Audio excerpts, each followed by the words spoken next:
The gun was cold against her temple. Don't move. Olivia's breath caught.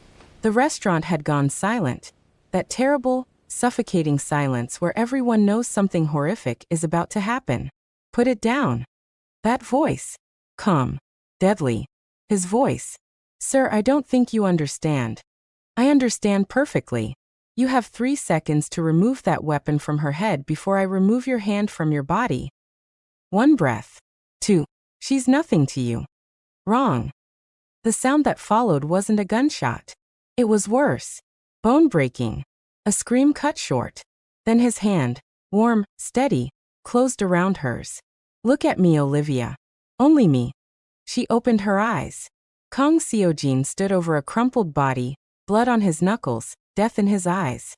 But when he looked at her, something shifted. Softened. You're safe now. Why? Her voice cracked. Why would you do this for me? You don't even know me. His thumb traced her trembling hand. That's where you're wrong. Sirens wailed in the distance. I've known you since the moment you tried to make yourself invisible. Hello, lovelies. Welcome to Afro-Korean Story Vault, the hub of great stories.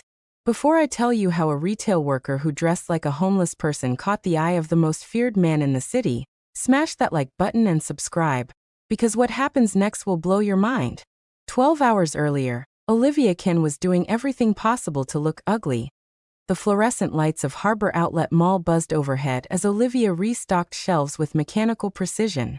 Her fingers moved automatically, folding cashmere sweaters that cost more than her monthly rent. 6 hours into her shift. 2 more to go.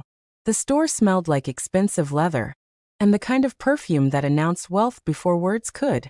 She'd been working retail for 3 years now, ever since graduating with a degree in studio art that everyone, including herself, had deemed useless. The irony wasn't lost on her. She spent her days arranging beautiful things for beautiful people, while living in a 400-square-foot studio apartment with a window that overlooked a parking lot. Her phone vibrated in her pocket. Again. Brielle. Her cousin had been texting nonstop for 3 days, each message more insistent than the last. Olivia ignored it, focusing instead on the perfect alignment of sleeve to shoulder, creating displays for women who would never notice her arranging them. That was fine. Being invisible was the goal. A customer approached, blonde, early 20s, carrying a handbag that probably cost what Olivia made in a month. Excuse me, do you have this in a size 2? Olivia smiled her customer service smile, the one that never reached her eyes. Let me check the back for you. She disappeared into the stockroom, breathing easier in the fluorescent-lit space where no one could see her. 3 months. 3 months since Marcus had sent that text message that had detonated her life like a carefully placed explosive. She could still recite it word for word. I need someone who fits my lifestyle. You were never going to be that person. I'm sorry it took me so long to be honest. The apology had been the worst part. Like his cruelty was somehow noble because he'd finally admitted it. She'd found out later, through Instagram of all places, that he'd started dating someone new within a week. A paralegal at his firm. Beautiful, polished, the kind of woman who looked natural in cocktail dresses and knew which fork to use at charity dinners. The kind of woman Olivia would never be. The humiliation had been absolute and public. His friends had known before she did. They'd probably discussed it, maybe even taken bets on when he'd finally end it with the quirky artist girl, who didn't belong in his world. So Olivia had made a decision. If she was going to be rejected for not being enough, she'd stop trying to be anything at all. She found the sweater in a size 2 and returned to the floor. The blonde woman bought it without trying it on, barely glancing at Olivia as she completed the transaction. Perfect. Exactly as it should be. When her shift finally ended, Olivia clocked out and checked her phone in the employee break room. 23 messages now. She scrolled through them with growing dread. You have to come. He's perfect for you. Just 1 date. What's the worst that could happen? Olivia, you can't hide forever. It's been 3 months. He's a friend of Daniel's. Investment banking. Very successful. Nice guy. I already told him you'd be there. Don't make me look bad. That last one was classic Brielle. Making someone else's pain about her own inconvenience. But Brielle had always been like that. Beautiful, charming, utterly incapable of understanding why everyone else couldn't just be happy and successful and normal. Olivia stared at the messages. The smart thing would be to refuse. To text back a polite but firm no and continue her careful construction of a life where no one could hurt her again. But the truth was she was lonely. Desperately, achingly lonely. And maybe, just maybe, if she went on one date and it went badly, Brielle would finally leave her alone. She typed out a response. Fine. One date.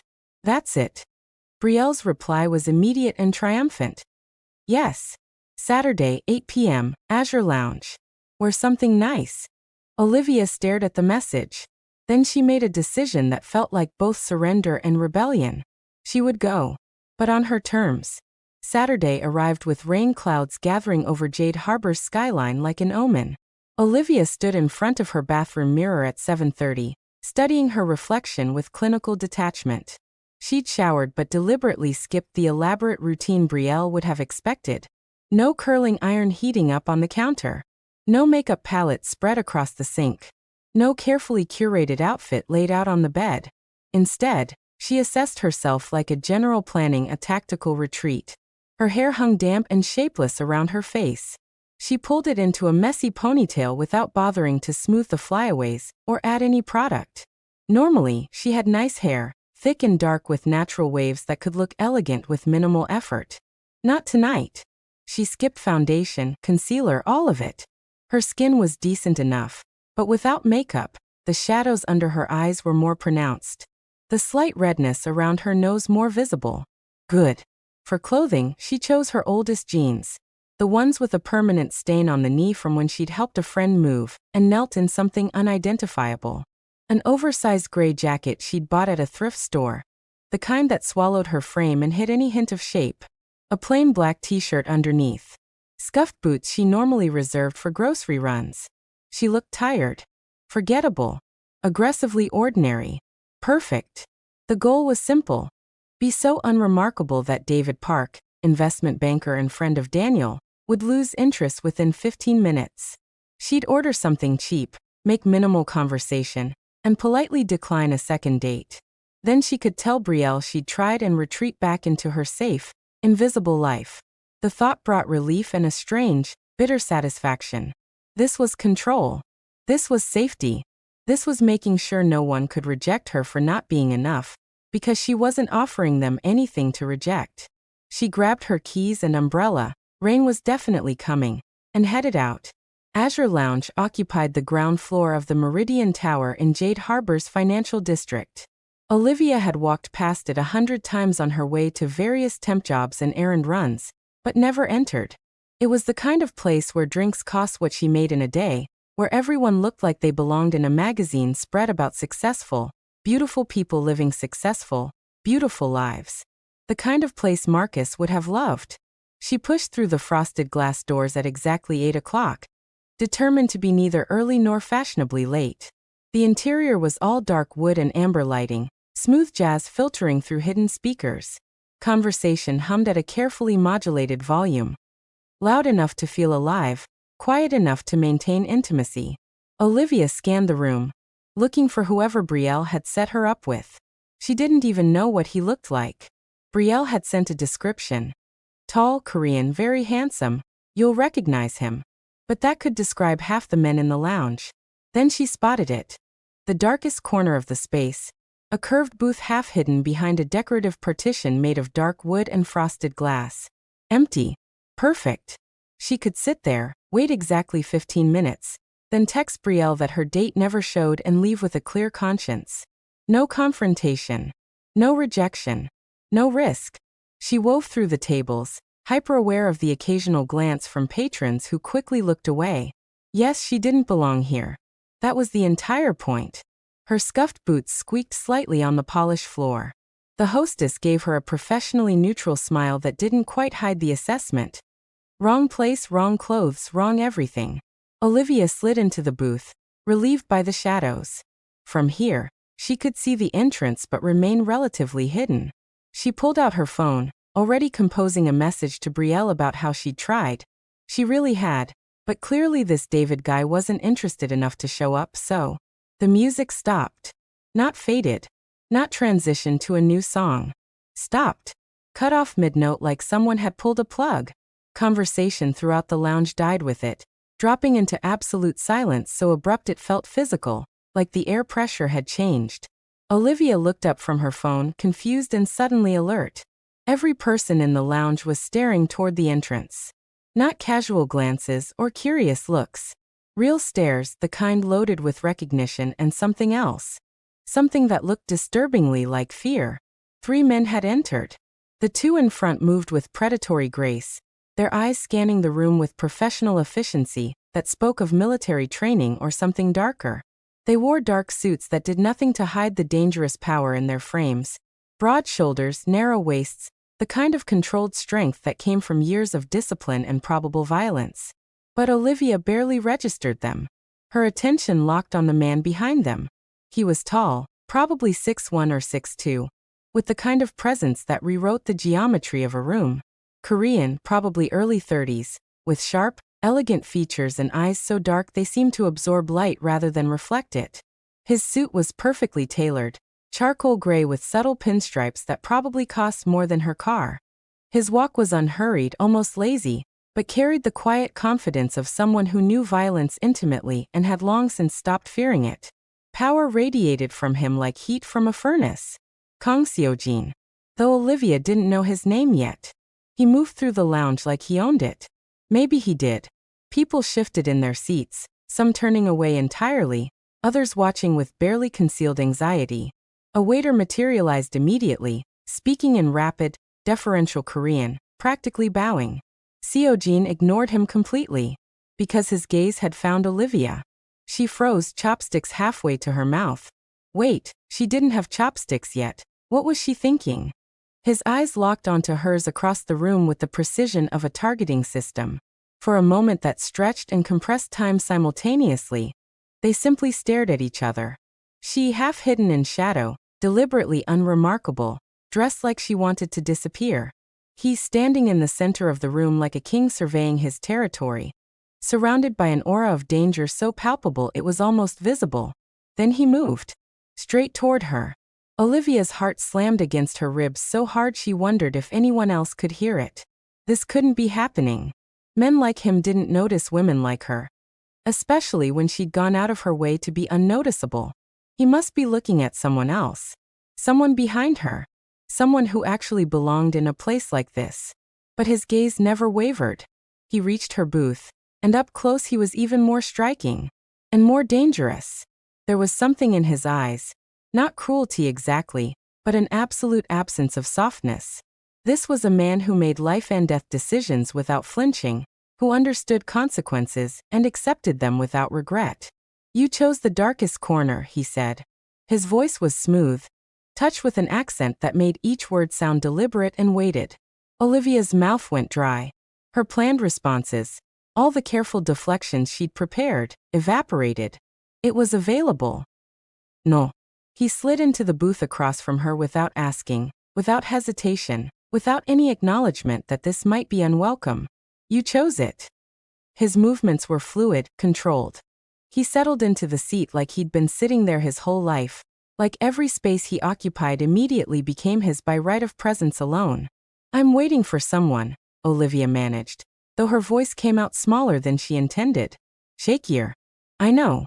He leaned back, perfectly at ease while she felt like her entire nervous system was firing random distress signals. You're waiting for a blind date your cousin Brielle arranged. His name is David Park. He's an investment banker with a carefully maintained social media presence, and precisely 3 memorable personality traits, all of which he learned from a self-help podcast. Olivia stared at him. Her mind struggled to process the specificity of the information. How do you? He's not coming. The words landed like stones in still water, creating ripples of implication that spread outward.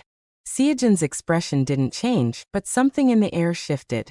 One of his men had positioned himself near the entrance, casual but alert. The other stood behind their booth, a silent sentinel who radiated barely leashed violence. What did you do? The question escaped before Olivia could stop it, before she could think about whether asking was wise or safe. Nos signes permanents. I simply made him a better offer elsewhere. Seojin tilted his head slightly, studying her with unnerving focus. Like she was a puzzle he was solving in real time. You're relieved. I'm not. Yes, you are. He leaned forward slightly, just enough to invade her space without actually touching. You dressed to repel him. The oversized jacket hiding your figure. No makeup to enhance features that don't need enhancement. Scuffed boots when you probably own better shoes. Hair pulled back carelessly when I suspect it looks quite beautiful when you actually try. Heat crept up Olivia's neck, a flush of exposure and indignation. You don't know anything about me. I know you don't want to be chosen. I know you came here planning to fail. I know you've spent months, probably since a significant rejection, deliberately making yourself invisible. His gaze held hers, unflinching. How am I doing so far? The accuracy of it stole her breath. It was like he'd read her diary, excavated her thoughts, seen through every defensive layer she'd carefully constructed. This is... She struggled for words. You sabotaged my date. That's... controlling? Possessive? Completely unacceptable. The corner of his mouth lifted in something that wasn't quite a smile. Yes to all of that. Then why? Because I'm not leaving. And you need to understand that from the beginning. The declaration should have terrified her. Should have sent her running. But there was something in his absolute certainty, his refusal to pretend or soften or apologize, that pinned her in place.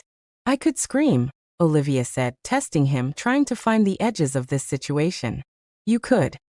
He didn't look concerned. Didn't shift his posture or prepare for that possibility. But you won't. How do you know? Because you're curious now. And because despite what I've admitted, you know I'm not going to hurt you.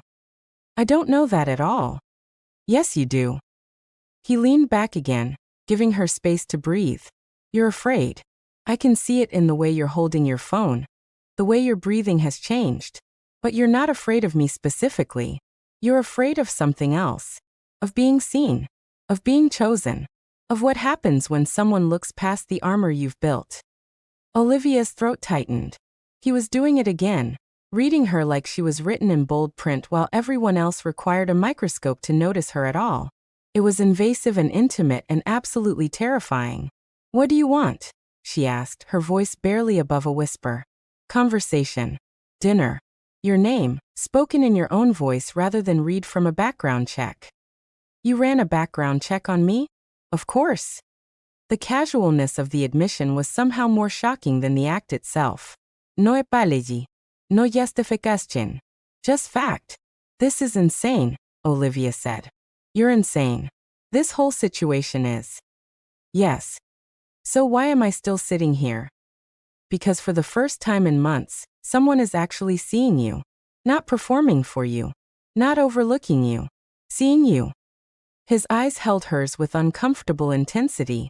And part of you has been desperate for that, even while the rest of you is terrified of it. The accuracy of the observation felt like being stripped naked. Olivia wanted to deny it, to throw it back in his face. But she couldn't. Because he was right. She had been invisible for so long. By choice, yes. But also in agony. The waiter appeared then, nervous energy radiating from every movement. He spoke in Korean, his tone deferential to the point of servility. Seojin responded without looking away from Olivia, his voice carrying an edge of command that needed no volume to convey authority. The waiter vanished.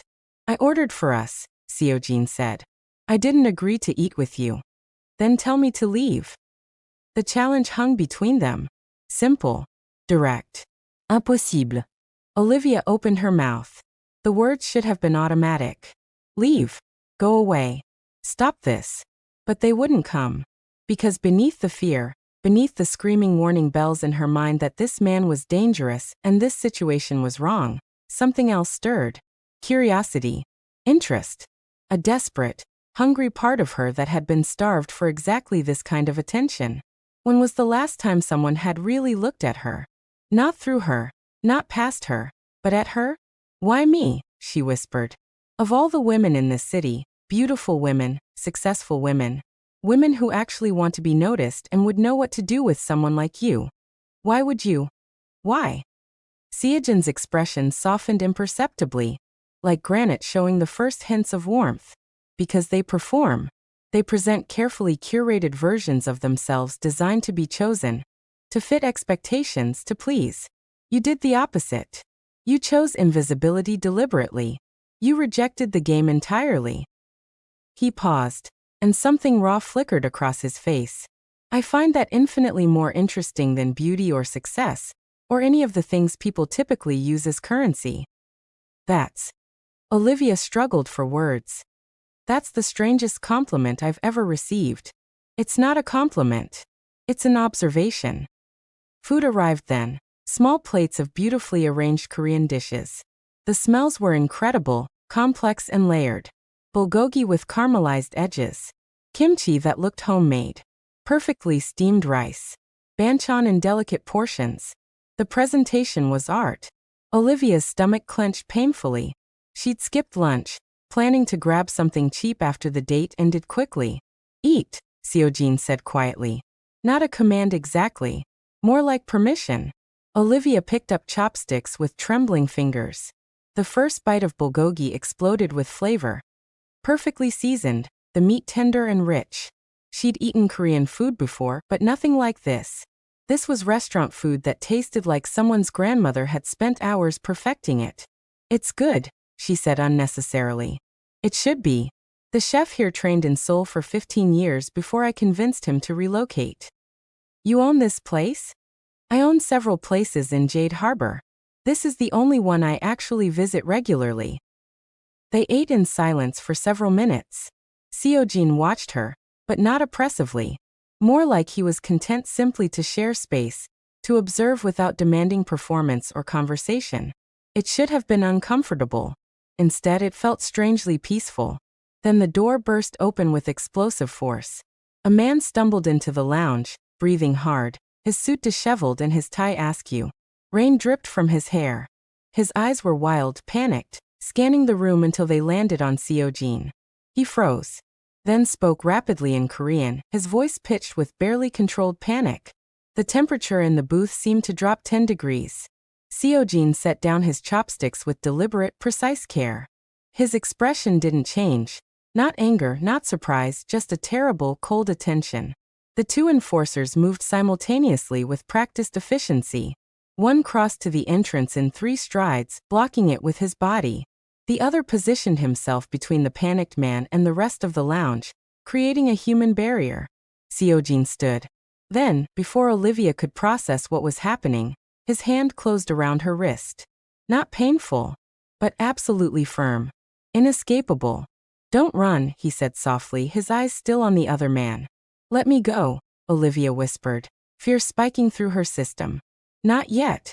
The panicked man was speaking frantically now, Korean words tumbling over each other. Seojin responded in the same language, his voice low and controlled. The contrast was striking. Chaos versus calm, fear versus certainty. Then one of the enforcers moved, grabbed the panicked man by the arm and started pulling him toward the back of the lounge, toward an exit Olivia hadn't noticed before. The man's protests were muffled, cut short. Other patrons suddenly became very interested in their drinks, their phones, their hands. Anything except what was happening. Seojin released Olivia's wrist but remained standing, blocking her exit from the booth. What's happening? Olivia demanded, her voice shaking. A complication. That's not an answer.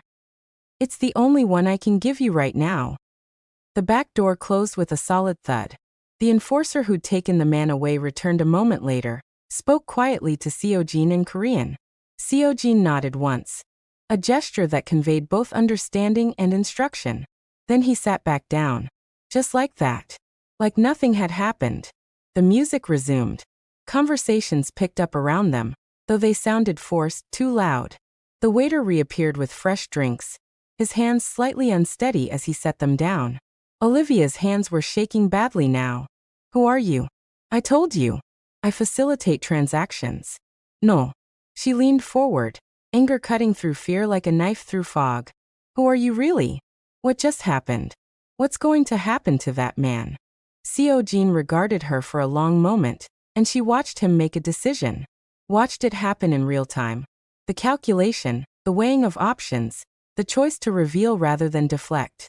My family controls most of the Korean business interests in Jade Harbor, legitimate and otherwise. My grandfather built the infrastructure. My father expanded it. He paused, choosing his words. I handle the otherwise. You're a criminal. Yes. No hedging. No euphemism. No attempt to soften or justify. Just simple, brutal truth. That man, what will happen to him? That depends on whether he stole from me intentionally or through incompetence. And if it was intentional, then his family will receive a substantial payment to compensate for their loss, and his body will never be found. Olivia's stomach turned violently. She gripped the edge of the table, fighting nausea. This man, this elegant, poetry-reading man who'd noticed her being ordinary, had just casually discussed murder. Discussed it like talking about the weather or quarterly earnings or any other mundane business matter. You're a monster, she whispered. Perhaps. He didn't flinch from the accusation. But I'm an honest monster. I don't pretend to be good. I don't lie about my nature or hide behind respectability while doing terrible things in secret. I am what I am, and I accept the consequences of that. How can you talk about killing someone so casually? Because I've done it before. Because I'll likely do it again. Because in my world, hesitation gets you killed. And mercy gets your family killed. His eyes held hers unflinching. You want to know who I really am? This is who I am. Violence and poetry. Business and brutality. I won't lie to you about it. Why are you telling me this? Because you asked. And because I don't lie. He leaned back, and something in his posture shifted. Not quite vulnerable, but open. You can leave now, Olivia. I won't stop you. Walk out that door, and you'll never see me again. I'll make sure of it. Just like that. Just like that. It should have been an easy choice. Of course she should leave. This man was dangerous, criminal, potentially murderous. Everything logical screamed at her to run as fast and far as possible. But Olivia found herself thinking about Marcus. About how he'd lied constantly, about his feelings, his intentions, his entire presentation of who he was. About how she'd spent 2 years with someone who'd hidden his contempt behind smiles and empty promises, and eventually a text message that destroyed her. Seojin was terrifying. But he wasn't lying. There was something almost refreshing about that level of honesty, even when the truth was horrifying. Tell me something, she said slowly, her voice steadier now. Would you have hurt me if I'd tried to leave earlier, before all of this? No. How do I know you're not lying now? You don't. You have to decide whether to trust me. He paused, and his expression softened slightly. Fear is honest, Olivia. It keeps people alive. I respect it, but fear of the wrong things. He trailed off, letting her complete the thought. What should I be afraid of? People who pretend to be safe while planning to hurt you. People who smile while holding knives. People who present one face to the world while hiding right underneath. His eyes held hers. I'm not safe, but I'm not hiding what I am. There's a difference. The words settled between them like cards on a table, everything visible, no hidden hands. This is insane, Olivia whispered. Yes. I should leave. Yes. You're a criminal. Probably violent. Definitely dangerous. Yes. Then why am I still sitting here? Seojin smiled then. A real smile that reached his eyes and transformed his entire face from dangerous to devastating. Because you're tired of being invisible. And I see you. The accuracy of it stole her breath. That's exactly what this was. After months of deliberate ugliness, of choosing to be overlooked and ignored and forgotten, someone had not only noticed her but refused to look away, had seen through her armor to the person underneath, and found that person worthy of attention. It was intoxicating and terrifying in equal measure. I saw you before tonight, Seojin said quietly, and something in his voice had changed. Softened. 3 weeks ago. Tuesday evening. You were leaving work in the rain. Your umbrella had broken. One of those cheap ones that flips inside out in wind. You were laughing at something on your phone, really laughing, not performing for anyone. Just present in that moment. Amused by whatever you were reading despite being cold and wet and probably exhausted. Olivia's heart stuttered. She remembered that day. She'd been reading a ridiculous story someone had posted online about their cat, and it had been so absurd she'd laughed out loud while standing in the rain trying to wrestle her umbrella back into submission. You've been watching me? Once. I was conducting business nearby. The legitimate kind, a meeting about shipping contracts. I saw you through the window and I. He paused, seeming to search for words. Everyone else was performing, rushing to appear busy or important or attractive. You were just real, present in your own life, not performing for anyone else's approval or judgment. You were simply being. So you sabotaged my blind date? Yes. That's creepy. Yes. And possessive. Yes. And completely unacceptable behavior from any normal standard of human interaction. Yes. His expression didn't change. Are you going to leave? Olivia should say yes. Any reasonable person would say yes. Would run screaming, actually, from a crime lord who'd admitted to murder and stalking in the span of 10 minutes. But she found herself thinking about that moment 3 weeks ago. Laughing at a stupid cat story while rain soaked through her jacket, not caring who saw, not performing, just existing in her own moment of genuine amusement. That was the moment he'd noticed her. Not dressed up. Not trying to impress anyone. Not presenting a carefully curated version of herself. Just being.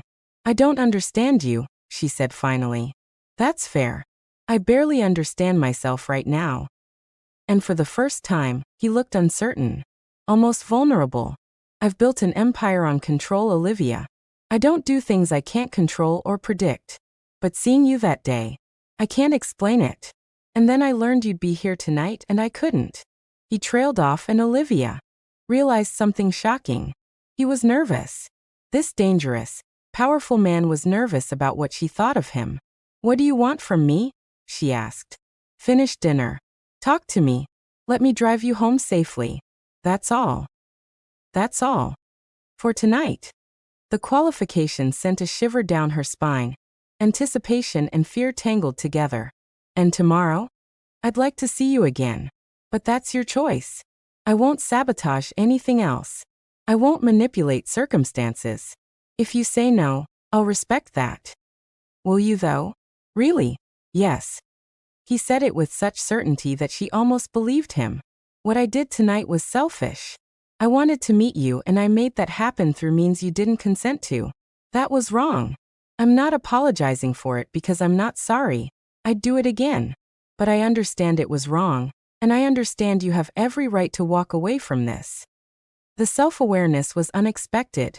Most men in his position would justify, rationalize, make excuses. He simply acknowledged the wrongness and let her decide how to respond. Olivia picked up her chopsticks again. Tell me something real about yourself. Not the crime boss part. Something else. Something normal. Seojin considered this, and she watched him choose what to reveal. I collect first editions of Korean poetry. I have over 300 volumes. I keep them in a climate-controlled room because many are quite old and valuable. Most people find it boring or pretentious. Do you read them? Every night before bed. It's the only time my mind is truly quiet. The image, this dangerous man reading poetry in the quiet dark, finding peace in carefully crafted words, did something strange to her heart. Created cognitive dissonance that was almost painful. He contained multitudes. Violence and beauty, control and vulnerability, honesty and danger. Your turn, he said. Something real. I wanted to be a painter when I was younger. I was actually pretty good. Won some competitions in college, had a professor tell me I could make a career of it. But it wasn't practical, so I gave it up. Got a sensible degree, took sensible jobs. Do you still paint? No. Why not? Because. She paused, trying to articulate something she'd never fully admitted to herself. Because painting requires being seen, putting yourself and your vision out into the world for judgment. And I decided it was safer to be invisible. Painters create things meant to be witnessed. I chose not to be witnessed. The words came out more honestly than she'd intended, raw and revealing. Seojin absorbed them without judgment or platitude. Show me, he said simply. What? Your paintings. Show me what you created before you decided to disappear. I don't have them anymore. I threw most of them away after. She stopped, not wanting to explain Marcus, not wanting to give that pain more air. After someone made you feel like your art wasn't valuable? The accuracy of it was like a knife. Yes. Did you photograph them? Maybe. There might be some photos on an old laptop. Then show me those. Not tonight, but sometime. If you decide you want to see me again. Why? Because I want to know who you were before you started trying to be no one. I want to see what you created when you believed your vision mattered. The statement hit like a physical blow. Not painful, but stunning. That's exactly what she'd been doing. Erasing herself piece by piece, filing down every edge and color and distinguishing feature, until nothing remained that could be damaged or rejected or found wanting. They finished dinner slowly, conversation flowing more easily than it should have. Seojin asked questions. Real questions about her life, her thoughts, her opinions on everything from books to architecture to the best noodles in Jade Harbor. He listened to her answers with complete attention, occasionally offering his own perspectives that revealed unexpected depth and surprising humor. He was cultured, well-read, thoughtful about art and philosophy in ways that didn't feel performative. But beneath it all, that dangerous core remained. When another patron accidentally bumped their table while passing, Seojin's enforcer was there instantly, and the man apologized with white-faced terror before practically running to the exit. This was who he was. Sophisticated and savage in equal measure. Poetry and violence bound together so tightly they couldn't be separated. Olivia found herself relaxing despite everything. Or maybe because of everything. There was something liberating about being with someone who didn't pretend, who laid all his cards on the table, even the ugly ones, and let her decide what to do with that information. The lounge began to empty as midnight approached. Seojin signaled for the check, but when the waiter brought it, he waved him away with what was clearly a standing account. Money exchanged hands somewhere invisible. My car is outside, he said as they stood. I'll take you home. I can take a cab. You can. But I'd prefer to ensure you arrive safely. It's late, it's raining, and this neighborhood isn't as safe as it appears. Because of people like you? Partly. Yes. How do I know you'll actually take me home? That you won't. She trailed off, not wanting to voice the fear. You don't. Another choice you have to make. He pulled on his coat, expensive, perfectly tailored. I could promise you anything, Olivia. I could swear on whatever you'd find meaningful. But promises are just words. You have to decide whether to trust me based on what I've shown you tonight, not what I claim. It was the most honest answer anyone had ever given her. Olivia grabbed her jacket and followed him toward the exit, hyper-aware of how everyone in the lounge tracked their movement. The staff, the remaining patrons, all watching with barely concealed anxiety as Seojin left. Outside, rain fell in steady sheets. The car was exactly what she'd expected, a black sedan, expensive but understated. Luxury that didn't need to announce itself. One enforcer held an umbrella over them while the other opened the rear door. Seojin gestured for her to enter first. Olivia hesitated on the threshold, this being the moment of real commitment. Once she got in that car, she was truly trusting him with her safety. She got in. The interior smelled like leather and something else. His cologne, subtle and sophisticated, with notes of cedar and something darker. Seojin slid in beside her, close enough that she could feel his warmth but not touching. The door closed with an expensive-sounding thud. Where do you live? He asked. She gave him her address, a modest apartment building in a working-class neighborhood 30 minutes away. He repeated it to the driver in Korean, his voice carrying casual authority. The car pulled away from the curb smoothly. Rain drummed on the roof, creating a cocoon of sound. Through the tinted windows, Jade Harbor looked different at night. Neon reflecting off wet pavement, creating a world of liquid color and shadow. They drove in silence for several minutes. Olivia watched the city slide past, trying to process everything that had happened. A few hours ago, She'd been preparing for a blind date she'd planned to sabotage. Now she was in a car with a crime lord who collected poetry and admitted to murder, feeling safer than she had in months. It made no sense. "You're afraid again," Seojin observed quietly. "Yes. Of me. Of what happens next. Of what this means. Of—" she struggled for words. "Of the fact that I'm not more afraid. That I'm here at all." "That's fair." "Is it though? Shouldn't I be terrified? Shouldn't I be planning my escape? Probably. So why aren't I?" Seojin turned to look at her, his face half-shadowed in the passing streetlights. "Because fear isn't always rational. Sometimes we're more afraid of familiar pain than unknown danger. You know what it feels like to be rejected, dismissed, made to feel insufficient. That's familiar territory. This situation. It's dangerous but unknown. And humans are strange creatures. Sometimes we choose the unknown risk over the familiar pain." That's a very psychological analysis from a crime boss. I read. And I think about human nature often. It's necessary in my line of work. Understanding what makes people tick so you can manipulate them? Yes. But also so I can predict them. Understand their motivations. Know when they're lying or when they're desperate or when they're dangerous. He paused. "You're none of those things, by the way. You're honest, even when it costs you. Even tonight, trying to look ugly, you couldn't manage dishonesty. Just strategic presentation." "How is that different?" "Dishonesty is claiming to be something you're not. Strategic presentation is emphasizing certain aspects of truth while minimizing others. You didn't lie about who you are. You just tried to make yourself less visible." Olivia absorbed this. "You think about things very precisely, don't you?" "I have to. Imprecision gets people killed." "Is that what happened to that man tonight?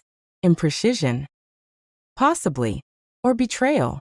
I won't know until my people finish questioning him. And then I'll make a decision based on facts rather than assumptions. A decision about whether he lives or dies." "Yes." The casual acknowledgement sent chills down her spine. This was real. This wasn't some movie or story.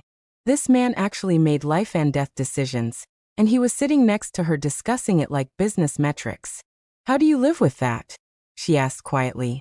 "How do you make those choices and then just go on with your life? Read poetry? Have dinner?" Seojin was quiet for a long moment.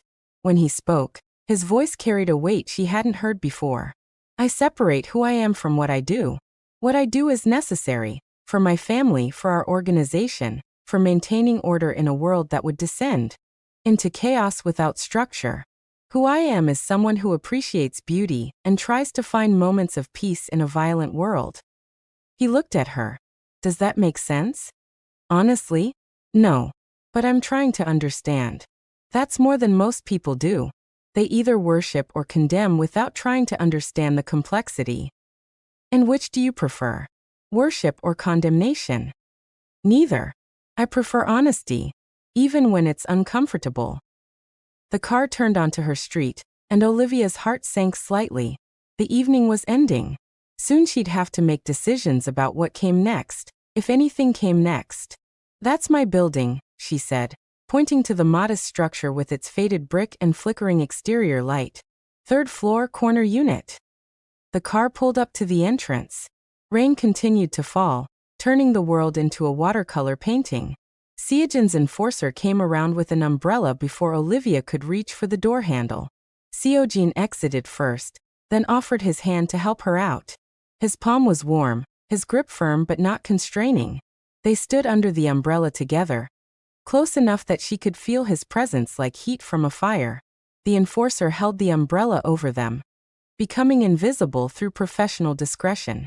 "Thank you for dinner," Olivia said, the words feeling absurdly inadequate for everything that had happened. "Thank you for staying.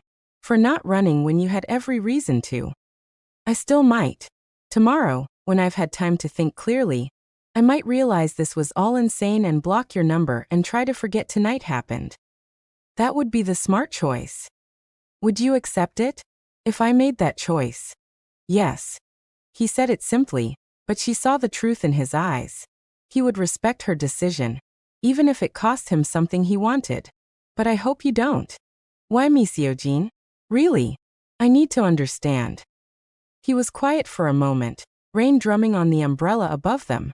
Then, because you reminded me that beauty exists outside of performance.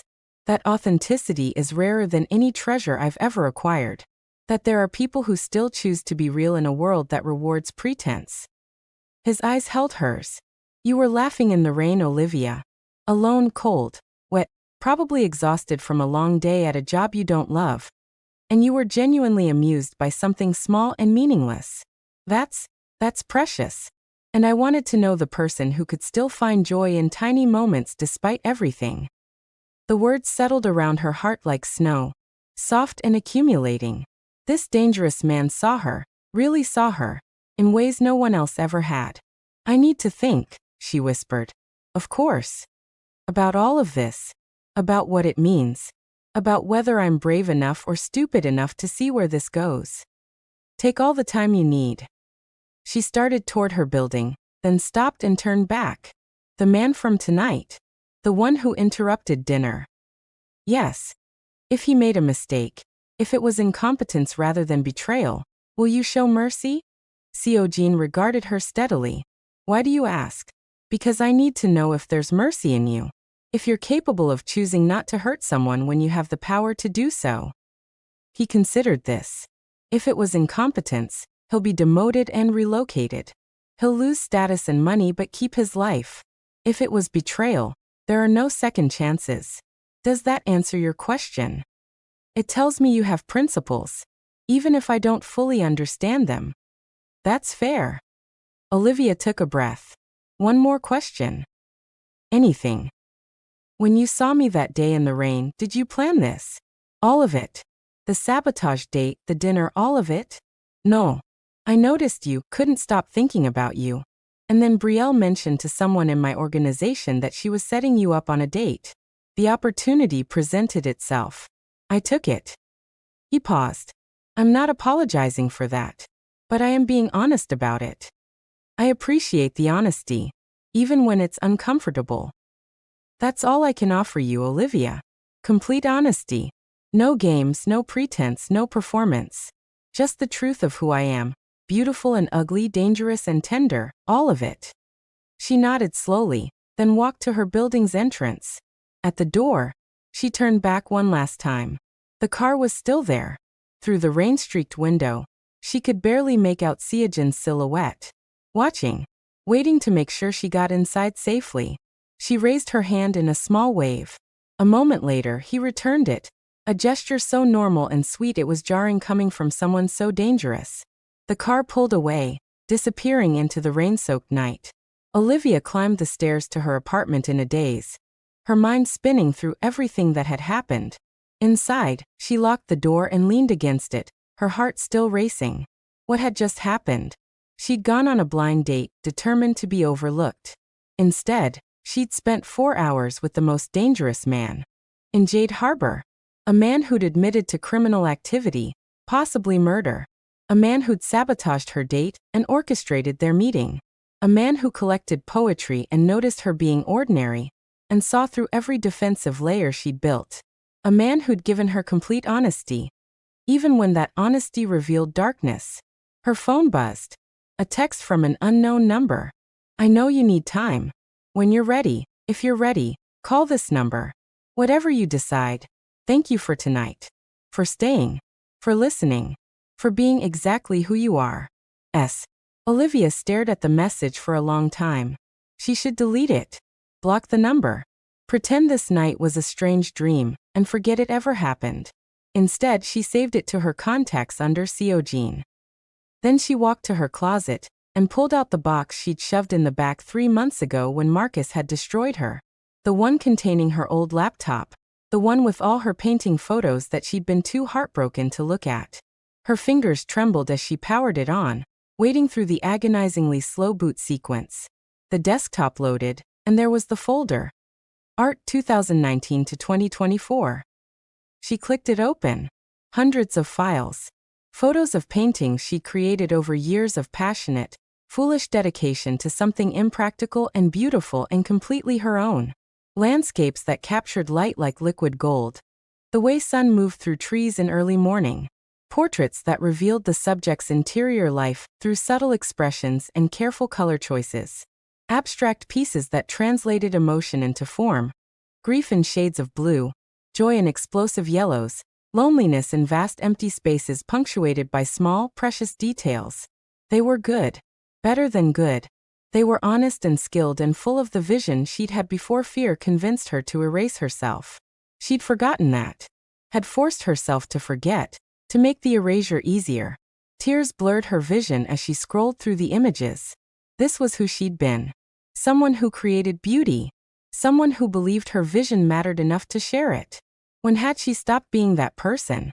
She knew the answer. The day Marcus sent that text. The day she decided being seen was too dangerous, too painful, too risky. Olivia wiped her eyes and opened a new email.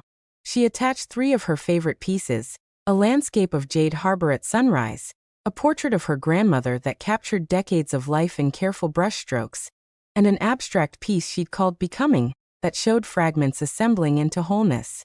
She typed, "You asked to see them. I'm not ready to talk yet. I'm not ready for anything yet. But I wanted you to know. I heard what you said. About being real. About not performing. About creating things meant to be seen. Thank you for that. For seeing me. Even if this goes nowhere. Even if I decide tomorrow that this was all too much. Thank you for reminding me who I was." She hit send before she could reconsider. Then she crawled into bed fully clothed and lay in the dark, her mind replaying every moment of the evening. The way Seojin had moved through the lounge like he rewrote reality itself. The casual admission of violence. The unexpected confession about poetry. The way he'd smiled. That real smile that transformed his face from dangerous to devastating. The way he'd looked at her like she was a mystery worth solving rather than a problem to fix. Sleep came eventually, bringing dreams of dark eyes and darker promises, of invisibility shattered beyond repair, of standing at a crossroads where every path led somewhere dangerous and desperately, terrifyingly alive. When Olivia woke the next morning, sunlight was streaming through her window. For the first time in months, she didn't immediately catalog everything wrong with her reflection or her life or her choices. Instead, she thought about Seojin's smile and the way he'd said her name, and wondered if maybe, just maybe, being seen wasn't the worst thing that could happen. Her phone was buzzing. She grabbed it, expecting Brielle's inevitable interrogation about the date. Instead, it was a text from Seojin. "I stayed up until 3 in the morning looking at your paintings. They're extraordinary. You have real talent. The kind that comes from seeing the world differently, more deeply than others. Thank you for trusting me with them. And for what it's worth, Becoming is my favorite. The way fragments find each other, the suggestion of wholeness without forcing completion. It's honest. Like you. S. Below that, another message. Take all the time you need. I'm not going anywhere. But when you're ready, if you're ready, I'd like to see you again. No sabotage, no manipulation. Just a choice freely made. Whatever you decide, I hope you keep painting. The world needs your vision." Olivia sat on her bed, phone in hand, standing at the edge of a choice that would change everything. Behind her, invisibility and safety. The life she'd carefully constructed to avoid pain. Familiar territory where no one could reject her, because no one noticed her in the first place. Ahead, a man who collected poetry and orchestrated criminal enterprises. A man who'd noticed her in a moment of unconscious authenticity and refused to look away. A man who was dangerous and honest in ways that terrified and intrigued her in equal measure. It was the easiest and hardest choice she'd ever made. She typed 3 words. "Coffee tomorrow morning?" The response came so quickly he must have been holding his phone. "I'll pick you up at 9. Olivia set down her phone and walked to her bathroom mirror. She studied her reflection, really looked at herself for the first time in months. Not cataloging flaws or measuring herself against impossible standards. Just looking. There she was. Olivia Ken. Artist. Dreamer. Woman who'd spent 3 months trying to disappear because being seen had hurt too much. And for the first time since Marcus, since the humiliation and the deliberate erasure, she smiled. Because Kang Seojin had taught her something dangerous and beautiful. Invisibility wasn't safety. It was just another kind of cage. And she was done hiding. She pulled out her old painting supplies from the back of her closet. Brushes still stiff with dried paint. Canvases she'd been unable to look at. Colors waiting to be released. She sat up in front of her window, where morning light turned ordinary things golden. Then she began to paint. Not for approval or validation or anyone's expectations. Just because she wanted to. Because her vision mattered. Because being seen, really seen, fully seen, dangerously seen, was terrifying but also the most alive she'd felt in years. Outside her window, Jade Harbor continued its daily rhythms. People rushing to work, living their carefully performed lives, presenting curated versions of themselves to the world. And in a corner apartment on the 3rd floor, a woman who'd tried to be invisible was choosing to be seen. Choosing danger over safety. Choosing honest darkness over dishonest light. Choosing to become whole again, fragment by fragment, brushstroke by brushstroke, moment by terrifying moment. When her phone buzzed again hours later, she had paint on her hands and light in her heart. Brielle. Oh my God. Call me immediately. Daniel said you never showed up for your date, and I can't get in touch with David and what happened. Olivia smiled and didn't respond. Some stories were too complex for explanations. Some nights changed everything in ways that couldn't be summarized or understood by people who'd never stood at that particular crossroads. Instead, she returned to her canvas. To the work of becoming visible again. To the dangerous, beautiful process of allowing herself to be fully seen. Tomorrow, she'd have coffee with a crime lord who read poetry. They'd talk about art and violence and the space between what we are and what we pretend to be. She'd probably learn more things about him that should terrify her.